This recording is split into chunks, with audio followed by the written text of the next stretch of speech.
you so much for joining. I'm Andy from Holy Fit Mentoring. This is a channel predominantly here to help you guys with finances and also marketing, guys. So if you guys can, please like this video before we start. It's going to help me out tremendously. Tremendously. Now let's get right on into the video. Cue the intro.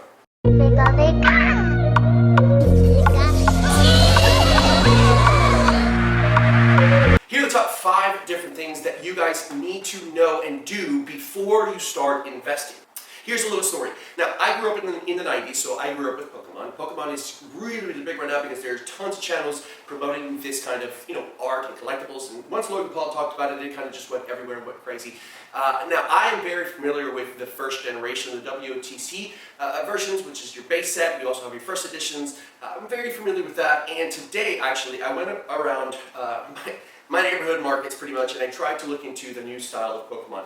And I realized that I was about to drop about 4 figures. I think it was about $1,000 to $1,500 on different kinds of Pokemon cards and packs. And I started realizing that I was asking another person for help. I was asking a lot on, what is this? Is this really good? And I was literally right in front of the counter, right about to buy them. And I realized that if you do not know what you're investing in, like if you are not fully knowing what it is. Like, let's say if you're investing into real estate, guys, and you have no idea what a damn interest rate is, there's no point in you going into something that you have no idea in, guys. So the first tip that I have for you guys is making sure that you guys understand and you are familiar. I'm not asking you to be a master at it, but just be familiar into what you're putting your money into, guys. I want you guys to understand that if you focus on real estate, and if you don't know much about cars, but you want to start investing into cars for some god-awful weird reason, I hate cars, but whatever, you want to make sure that you get somebody who knows what they're doing.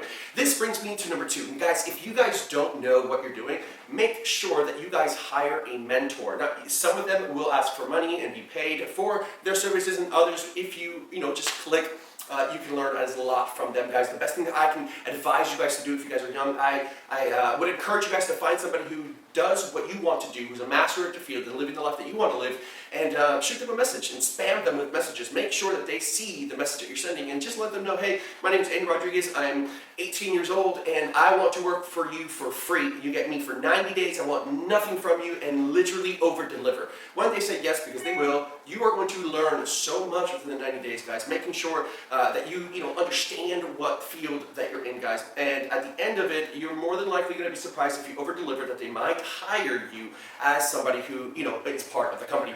Now, if you guys pay for someone, make sure that they are doing what they say they are doing. For example, there's a lot of wholesalers out there, a lot of gurus of the field, guys. Be very, very careful. If they say they are selling XYZ, let's say they're selling $100 million worth of real estate through wholesaling, guys, you want to make sure that you can find proof of that before you hire them on. I cannot tell you how many people are selling courses and they're not credible enough to actually provide, the proof in the pudding that they sell.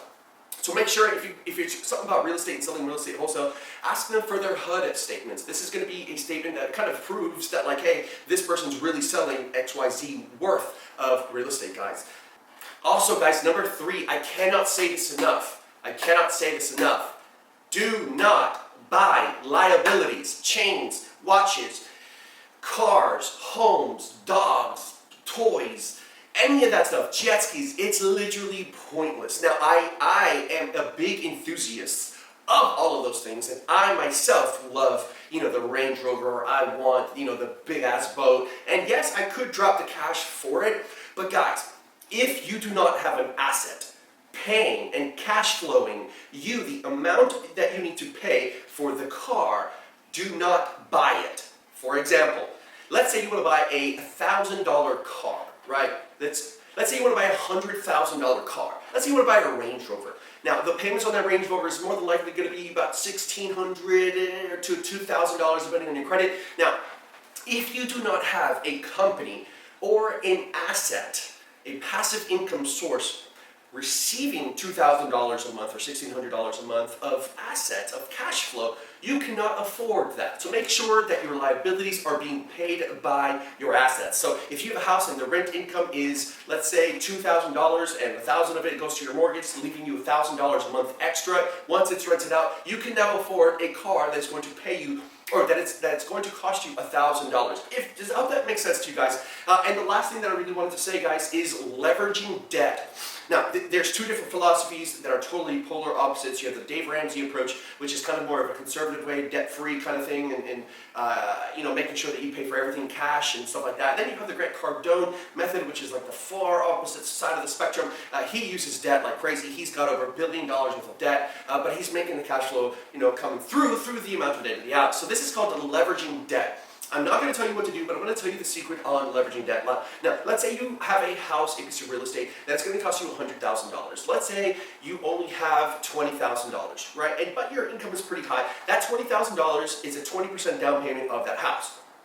Now, you're going to be putting all that $20,000 into the $100,000 house, having an $80,000, mortgage. However, I would impose you guys to think differently. That $20,000 that you guys have cash, instead of putting it into one home, I would put 3.5% down on one home, 3.5% on another, and then 3.5% on another, guys. That is going to be less than $20,000, and it's going to allow you to have 3 different income properties for that cash flow to happen. This has to be done right. You have to have a high income and debt ratio. It has to be low. But I want to make sure that you guys understand, you try to capture assets without putting any of your money in. That is the key, guys. So make sure you guys understand how to leverage money. Try to use the bank's money with a low interest rate to purchase said investment, whether it's you're buying a company, a gas station, you're buying real estate, you're buying an RV, whatever it is that you're buying, guys, make sure that it's not with your money. Make sure that somebody else assumes that liability, guys. All right, guys, so that is the end of this video. If you guys enjoyed that, please like this video down below. And if you guys want to talk or hear me talk about anything that I've invested in or where my money's at or anything like that, go ahead and leave a comment down below. Let me know what you guys want me to touch on next. But I will see you on the next one. Peace.